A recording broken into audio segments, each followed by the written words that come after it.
기도하겠습니다. 역사의 주관자가 되어주시는 하나님 아버지, 오늘도 우리를 말씀 앞으로 서게 하시니 감사드립니다. 연약한 자를 들어 사용하여 주시고 하나님의 영으로 능력 주셔서 하나님의 일을 감당케 하실 것임을 믿습니다. 이 시간 말씀을 통해 우리의 힘이 아니라 성령의 능력을 의지하게 하여 주시고 그래서 우리 삶 속에서 하나님을 의지하며 하나님이 주시는 지혜와 능력으로 하나님 나라의 삶을 살아갈 수 있는 믿음을 허락하여 주옵소서. 우리 구주 예수 그리스도 이름으로 기도드립니다. 아멘. 오늘 우리에게 주신 말씀은 사무엘상 11장 1절에서 11절입니다. 암몬 사람 나하스가 올라와서 길르앗 야베스에 맞서 진침해 야베스 모든 사람들이 나하스에게 이르되 우리와 언약하자 그리하면 우리가 너를 섬기리라 하니 암몬 사람 나하스가 그들에게 이르되 내가 너희 오른 눈을 다 빼야 너희와 언약하리라. 내가 온 이스라엘을 이같이 모욕하리라. 야베스 장로들이 그에게 이르되 우리에게 이레 동안 말미를 주어 우리가 이스라엘 온 지역에 전령들을 보내게 하라. 만일 우리를 구원할 자가 없으면 네게 나아가리라 하니라. 이에 전령들이 사울이 사는 기브아에 이르러 이 말을 백성에게 전하매 모든 백성이 소리를 높여 울더니 마침 사울이 밭에서 소를 몰고 오다가 이르되 백성이 무슨 일로 우느냐 하니 그들이 야베스 사람의 말을 전하니라. 사울이 이 말을 들을 때 하나님의 영에게 크게 감동되매 그의 노가 크게 일어나 한 겨리의 소를 잡아 각을 뜨고 전령들의 손으로 그것을 이스라엘 모든 지역에 두루 보내어 이르되 누구든지 나와서 사울과 사무엘을 따르지 아니하면 그의 소들도 이와 같이 하리라 하였더니 여호와의 두려움이 백성에게 임하매 그들이 한 사람같이 나온지라. 사울이 베색에서 그들의 수를 세어보니 이스라엘 자손이 30만이요 유다 사람이 3만 명이더라. 무리가 와 있는 전령들에게 이르되 너희는 길앗 야베스 사람에게 이같이 이르기를 내일 해가 더울 때에 너희가 구원을 받으리라 하라. 전령들이 돌아가서 야베스 사람에게 전하매 그들이 기뻐하니라. 야베스 사람들이 이에 이르되 우리가 내일 너희에게 나아가리니 너희 생각에 좋을 대로 우리에게 다 행하라 하니라. 이튿날 사울이 백성을 3대로 나누고 새벽에 적진 한가운데로 들어가서 날이 더울 때까지 암몬 사람들을 치매 남은 자가 다 흩어져서 둘도 함께 한 자가 없었더라. 아멘. 사람들에게는 사람의 힘으로 해결할 수 없는 위기를 만날 때가 있습니다. 그 위기는 개인뿐만이 아니라 공동체에도 다가오기도 합니다. 오늘 본문 사무엘상 11장은 이스라엘에게 큰 위기가 닥쳤음을 전해주고 있습니다.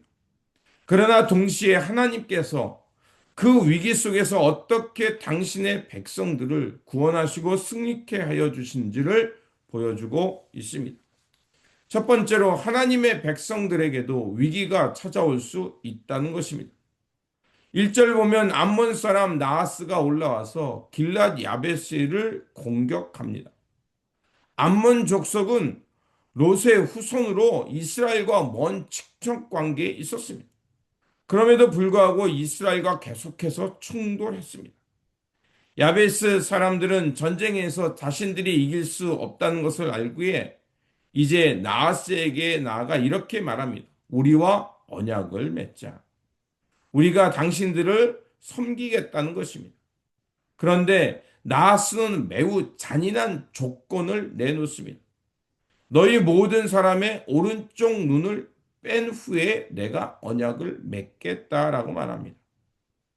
고대 전쟁에서는 왼손으로는 방패를 들고 오른손에는 창이나 칼을 들고 싸웠습니다. 그렇게 오른 눈이 없다는 것은 제대로 싸울 수가 없는 것이고 완전히 굴욕적인 언행을 그들 가운데 퍼부은 것입니다. 이것은 단순한 협박이 아니라 이스라엘 전체를 모욕하는 언행이었던 겁니다. 그렇게 이제 그 야베스 사람들은 통곡하며 전령들을 이스라엘 전역에 보내게 됩니다. 그리고 이 소식을 백성들이 듣게 되자 두려움에 빠져서 울기 시작했던 것입니다. 이러한 위기는 우리 삶에도 찾아올 수 있습니다. 인생으로 살다 보면 때로는 감당하기 어려운 문제가 우리 가운데 찾아옵니다. 어느 날 갑자기 건강의 문제, 경제적인 위기, 관계의 갈등, 미래에 대한 두려움, 여러 가지들이 있습니다. 이런 위기들을 만나면 우리는 낙심하고 두려울 수밖에 없습니다. 이스라엘 백성들도 바로 그런 상황에 처해져 있었던 것입니다. 두 번째로 성령이 임할 때 하나님의 사람들이 일어난다는 것입니다. 사울이 이 소식을 듣게 됩니다. 그때 6절에 보니까 하나님의 영이 사울에게 크게 임하게 되고 그가 크게 노하게 됐다라고 말하고 있습니다. 여기서 중요한 말을 우리에게 전해주고 있습니다. 사울이 다시 한번 분노를 일으키며 용기 있게 일어날 수 있었던 것은 그 사람의 능력이 아니라 하나님의 성령이 그에게 임했기 때문입니다. 사울이 사무엘을 처음으로 만났을 때 그는 매우 소극적인 사람이었습니다. 자신은 그럴 만한 사람이 못 된다라고 말하고 그럴 위인이 못 된다라고 말했습니다. 그런데 이제는 이스라엘이 위기를 만나자 이렇게 용기 낼 수 있는 사람이 되었습니다. 그가 이렇게 용기를 낼 수 있었던 것은 바로 성령이 그들 가운데 임했기 때문이고 그렇게 거룩한 분노로 용기를 내며 일어날 수 있었던 겁니다. 그리고 사울은 백성들에게 전령을 보내기 시작합니다. 그리고 오늘 본문에 의하니까 온 그 백성들이 사울과 사무엘과 함께 하기 위해 무려 33만의 대군이 모였던 것입니다.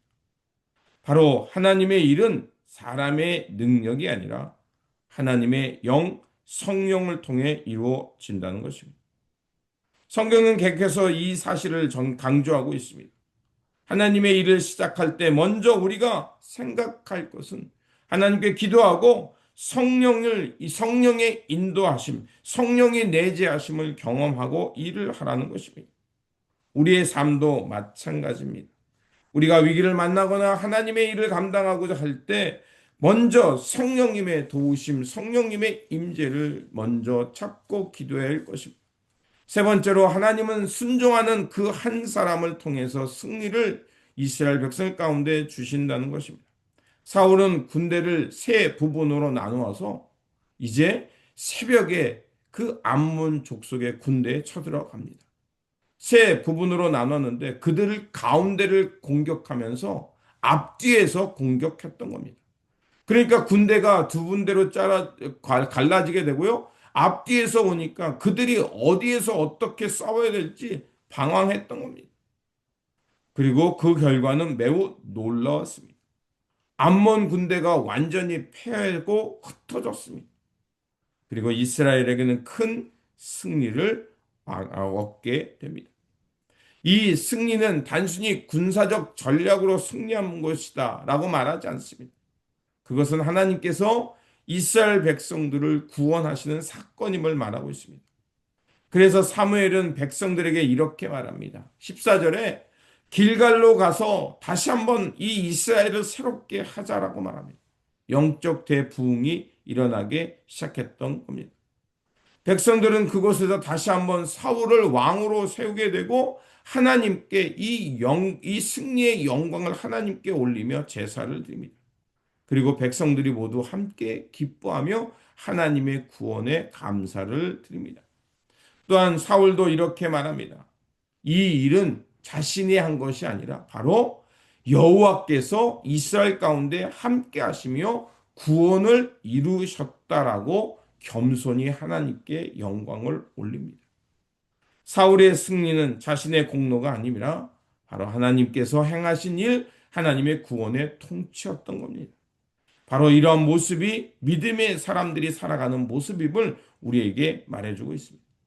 그래서 사무엘상 11장은 첫 번째로 하나님의 백성들에게도 위기가 찾아올 수 있다. 그러나 그것으로 끝나는 것이 아니라 성령님이 임할 때 하나님의 사람을 일으켜 세우시고 그 한 사람을 통해서 하나님은 승리케 해 주신다는 것입니다.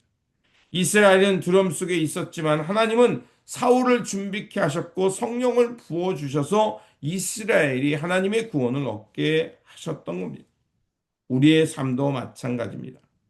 우리가 위기를 만났을 때 잊지 말아야 할 것은 바로 성령님이 우리와 함께해 주신다는 것입니다.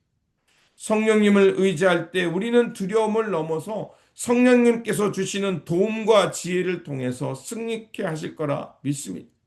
그러므로 우리의 힘이 아니라 날마다 성령님을 의지함으로 하나님이 주시는 인도하심과 지혜를 통해서 이 믿음으로 승리하며 살아가는 삶의 자리가 되시기를 주님의 이름으로 축원드립니다. 기도하겠습니다. 전능하신 하나님 아버지, 이스라엘이 두려움 속에 있을 때 사울에게 성령을 부어 주셔서 하나님을 향해 용기와 믿음을 낼 수 있도록 인도해 주셨습니다. 우리 삶에도 많은 어려움과 위기가 있지만 우리의 힘이 아니라 먼저 하나님을 향해 찾게 하여 주시고 하나님의 영을 의지하게 하여 주옵소서. 그래서 성령께서 우리의 마음을 붙들어 주셔서 두려움 대신 믿음을 주시고 낙심 대신 용기를 주며 하나님께서 이루어 가시는 승리를 경험하게 하여 주옵소서. 우리의 삶을 통해 주님의 이름을 높임을 영광을 드러내게 하여 주시고 또 모든 영광을 하나님께 돌리며 살아가는 우리의 믿음의 삶의 자리가 되게 하여 주옵소서. 우리 구주 예수 그리스도의 이름으로 기도드립니다. 아멘.